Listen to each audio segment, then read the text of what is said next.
күйіңіз қалай? Ажалдайыңыз қалай? Жақсы ма? Үйге қандай тапсырма келді? Төртінші тапсырма. Төртінші тапсырма не деп тұр бізде? Яғни туризмнің күшті жақтары, әлсіз жақтары, мүмкіндіктері және қауіп қатерлері туралы жазып беру, иә? Құтты қонақ тобынан кімге дайын? Қазір дана не оқимыз? Күшті жақтары керемет табиғаты бар, әлсіз жақтары қызмет көрсету және инфрақұрылым, мүмкіндіктері әдемі заманауи қонақ үйлер салу, қауіп қатерлер табиғатқа байланысты апаттар. Димаш. Күшті жақтары біздің туризм біздің мемлекетте туризм ыңғайлы табиғат керемет жерлер өте көп. Мысалы, Көкшетау, Медеу, Шымбұлақ, Балғаш, Сықпы сияқты жерлер. Әлсіз жақтарын айтатын болсақ, туризм ыңғайлы жерлер өте көп, бірақ өте қымбат. Сіз өзіңіз ұялсыз мемлекетке баратын емес. Бізде екінші топ, Құдай қонақ тобы. Өте жақсы. Тағы кім айтып? Күшті жақтары Қазақстанның материалдық базасын айтып, туристік топтар көбейеді. Әлсіз жақтары туристік жерлердегі демалыс орындары жолдың қымбат болғандықтан аса көп турист келе алмайды. Мүмкіндіктері Қазақстанды туризм жағынан дамытып, басқа Египет, Оңтүстік Корея, Қытай секілді мемлекеттерге танымал болу. Қауіп қатерлері қазақ жерінің экологиясын өзгертеді. Рет белгілерінің қатар қойылуы. Ерулікті қонақ. Қоныста отырған ауыл үстіне көшіп келген отбасын құрметтеп, ерулік асқа шақырған қонақтарды біз ерулік қонақтар деп айтамыз. Балалар, көрдіңіздер ғой, қанша материал бар? Мен сіздерге бірінші тапсырма. Қазір мен сіздерге осы қонақжайлылыққа байланысты мақал-мәтел беремін. Жалғасын тауып, мағынасын түсіндіріп бересіздер. Түсінікті ғой, иә? Дәптерлеріңізді жазасыздар. Қағаз білдірмеңіз бар. Іске сәт. Құдай қонақ дегеніміз кім? Ажар айта отырыңыз.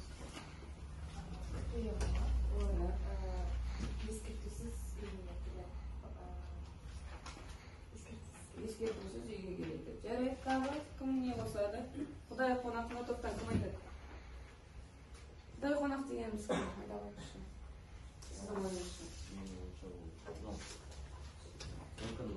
Қымбатты қонақ деген бар. Қымбатты қонақ. Жарайды. Екінші сұрақ, қонақ асы дегеніміз не? Айта қойыңыз. Жалпы сізден отбасыларыңыз қонақты жиі шақыра ма? Әрине, қазақ болғаннан кейін бізде азанымыз оттан түспейді, қонағымыз үйден кетпейді, сондай жағдайымыз. Жарайды. Жалпы қонақжайлылық бұл қазақ халқының ұлттық салт-дәстүрінің бірі. Сонымен қатар адамдар арасында сыйластықты, бір-біріне деген құрметті, қамқорлықты білдіретін кісінің адамгершілігін, имандылығын анықтайтын қасиеті. Жалпы қонақтың неше түрлі түрі бар. Танысайық. Бірінші, арнайы қонақ. Ол әдейі шақырылған ағайын туыс, дос-жаран, көрші-қонақ, құда-құдағи сыйлы құрметті кісі. Ал енді құдайы қонақ дегеніміз, олар шалғай елден, алыс жерден жолаушылар жүріп сапарында көлігі болдырып, немесе жолдан адасып шаршап тынығу үшін қонған тосын бөгде қонақ. Жаңа ажар айтып кеткендей ескертусіз келетін қонақ. Қыдырма қонақ. Қыдырма қонақ дегеніміз үйден үйді, ауылдан ауылды кезіп, елігіп, желіккен, үлкенге сәлемшіл, кішіге батаршыл, әжені аялап, жеңгені паналап, ағаға жол, ініге жел бергіш, кіріп шық кезбе қонақтарды осылай айтады. Қылқыма қонақ. Ол ауыл ішіндегі, үй аралығындағы түтіні түзу шыққан үйді торып, құлқынын тойдыру үшін қолына тиген, аузына түскен қылқытып жалмай беретін ашқарақ, армен ұятты белге болған тойымсыз қонақ. Қылқыма қонақ деген енді бізде бір жағымсыздау екен, иә? Құтты қонақ. Қазақ халқында құтты қонақ келсе қой егіз табады деген нақыл бар. Бұл, яғни бұл мейман келген кезде үйді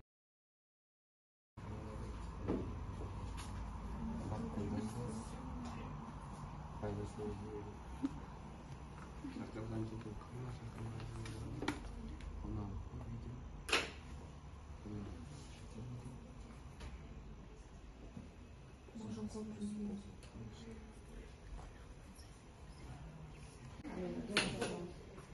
қонса 70 бесер, қонақ алдымен қабағына қарайды, содан кейін қабағына қарайды. Aha. Қонақ қонса 70-75 бекпісер. Мағынасы? Димаш? Мағынасы не? Қалай сезсіздер? Қонақ қонса 70-75 бекпісер. Сезім? Қонағыңыз келсе, міндетті түрде өзіңіздің асыңызды дайындап алдына қойып бересіз. Егер ол асыңыз уақытында дайын болмай жатса, бекпісе дегеніміз ұялып бара жатасыз ғой асыңыздықтан, иә? Өте жақсы, отыра қойыңыз. Келесі екі мақал қалған.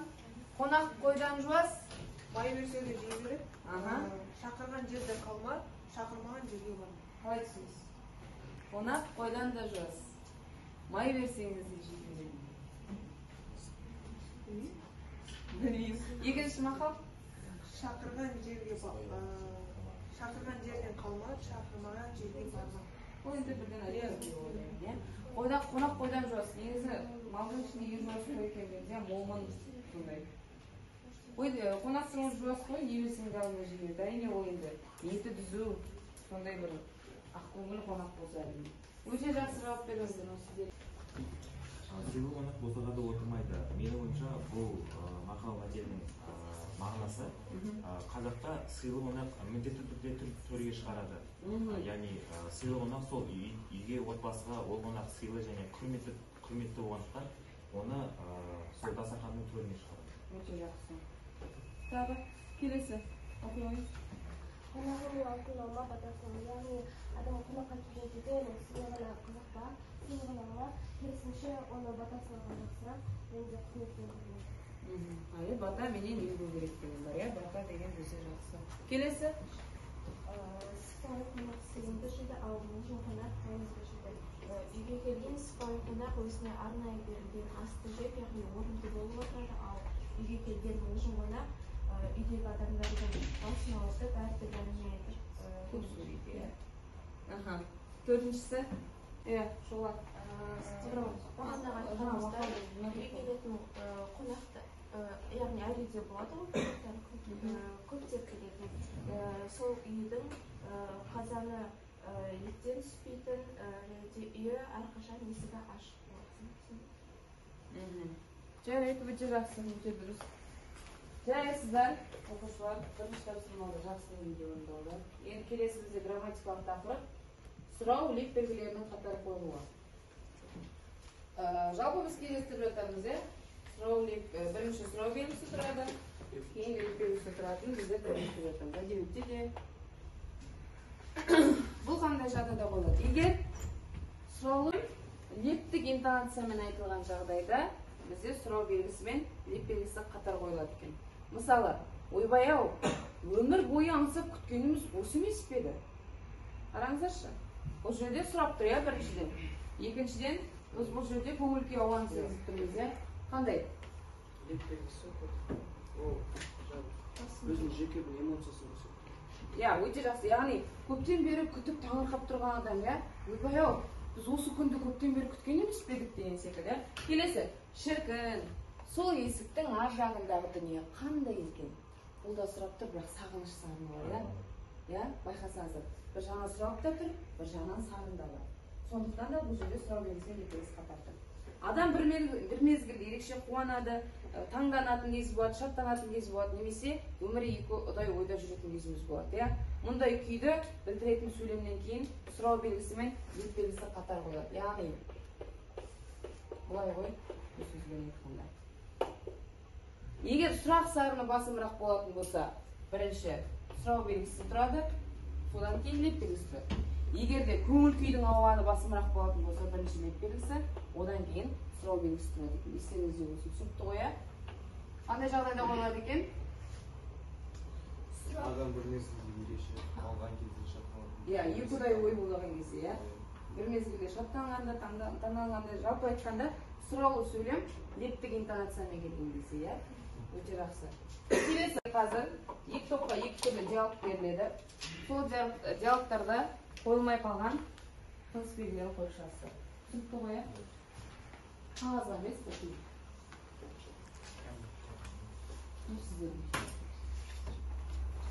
Жеңе алмағанда бүкіл колхозды ауданда жеңу оңай ма? Сұрап тұр, иә? Тіпті болмаса жеңімді табармын. Не дейсің?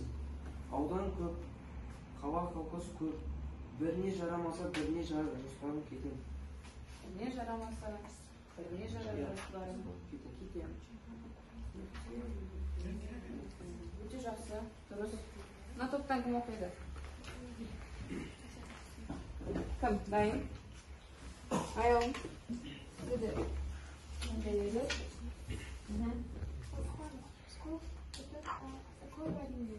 Қазақ тілінің бөлімі тексеріп. Интонацияны дұрыс көтеріп өтуіңіз, иә? Әрине, қазақ тілінің бөлімі тексеріп мектеп журналистикасының ғана көлемінде ғой. Не дейсің? Ой, мынаның идеясы қайда? Орыс тілдері ғана ғылым дейсің ғой. Осылай. Әрине, олар ғылыми тексеруде. Мынау ше? Иә, соңында. Мұнда көрсіз ғой. Мынау ше? Алсыдан дейін өтір бар ма? Өте жақсы. Енді, Қадыр Мырзалиев атамыз танимыз ба? Иә. Қадыр Мырзалиев атамыздың керемет өлеңі бар. Қазақтарды шетелдік қонақтарға таныстырды. Немесе қазіргі таңда оны қазақ орысы деп біз өзгертіп алдық ән ретінде. Соны бірге тыңдайық, бірге қосылып айтайық, иә?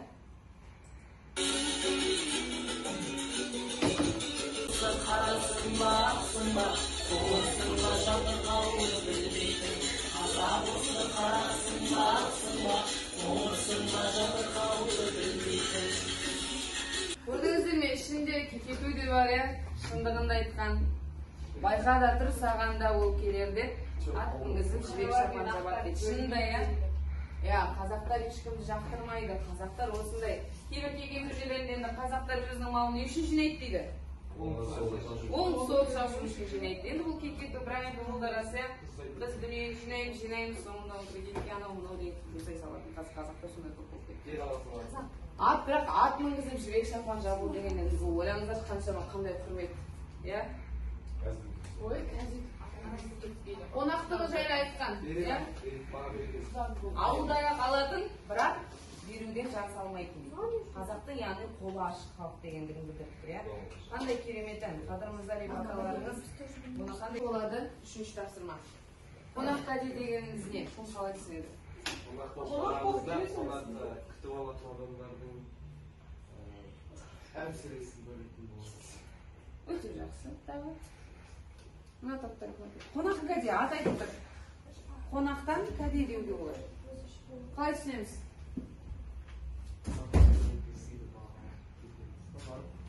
Санжан, орнына тұр еді. Бір топқа қонақ болып барып, бізге көрсететін өнердің сый құрметін бағалап. Иә. Қонақ кәде дегеніміз, негізі біз қонақ ретінде біреудің үйіне баратын болсақ, сол отбасының иесіне өзіміздің сыйымыз ретінде өзіміздің өнерімізді көрсету. Енді сіздерге қаз тапсырма. Қазір құтты қонақ тобынан бір кісі бар.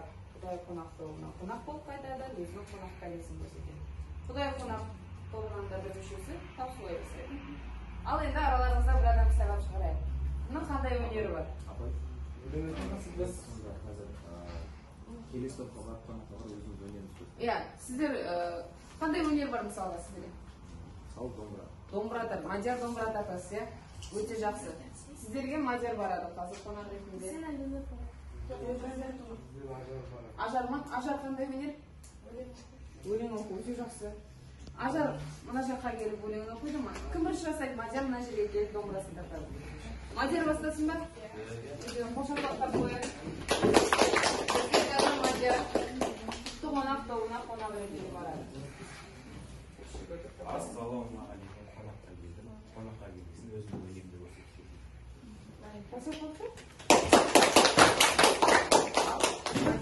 Ұлық Құрманғазының Сарыарқа күйі тартты.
нәрсе жоқ, жер жаралмай тұрғанында менде асықтым бар.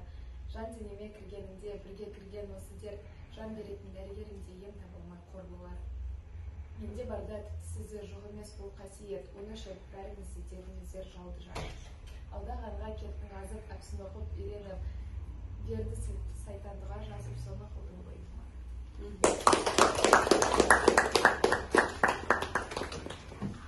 Қонақ кәде ұнады ма? Қонақ тобы сіздерге. Өте жақсы ол, иә? Алтай қонақ тобы. Өте жақсы ол, иә? Жарайды, үшінші дастарханды өте жақсы орындадық. Енді біз сабағымызды қорытындылай берсек. Бұл жерде қазір мен сіздерге стикерлер беремін. Әр оқушы осы сабақ туралы өзінің ойын, не түйгенін жазуға болады. Осы тақтада тұрған астауымыз бар ғой біздің. Сол астауымызға әкеліп жалғастырамыз. Астау бізде балалар ненің белгісі? Ет ненің белгісі, ненің символы? Молшылықтың, иә? Астау біздің молшылықтың символы. Қазір біз бүгінгі сабағымызды осы үйренгеніміз арқылы орында осы астауымызды қылдырып тастаймыз.